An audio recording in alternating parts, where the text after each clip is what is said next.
you can use a screwdriver to remove this towing eye cover.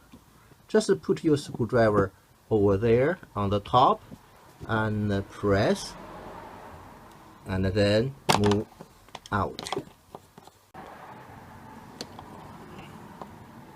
So you can see here there is a metal spring clip to clip on the top, and at the bottom is just a plastic tab to hold on the lower edge.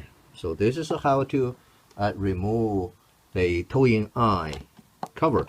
To put it back on, you just engage the bottom first, press the metal tab and put it in.